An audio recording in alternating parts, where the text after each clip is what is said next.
Knowing how to dilute or reconstitute of IV medications is important because sometimes IV medications are not suitable for direct administration and must first be either diluted or reconstituted prior to administration.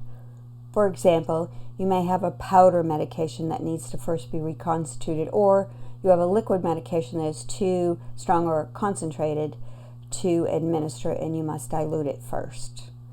So dilution is adding a liquid to a liquid, and reconstitution is simply adding a liquid to a powder medication.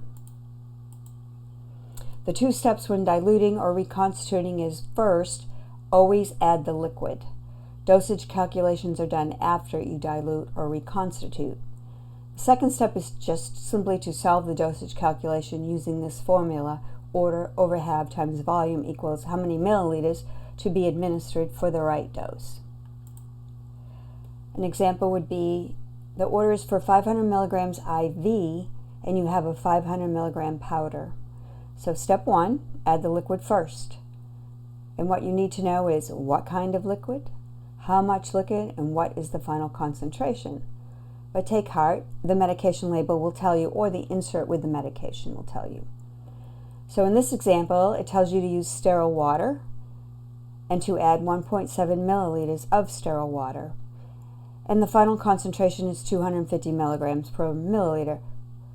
Final concentration means that you now have on hand ampicillin 250 milligrams per milliliter. Step two is to solve the dosage calculation. So what do you need to know? How many milliliters must be administered for the right dose of 500 milligrams? Using the formula, you simply plug in your numbers. So the order is 500 milligrams. What you now have is 250 milligrams in 1 milliliter. That equals 2 milliliters of IV to be administered for a right dose of 500 milligrams. I hope this video has been helpful to you. For more practice problems and advanced practice problems, along with a lot more information, there's a link below to get my book. Thank you again for watching, and please click the like and share button.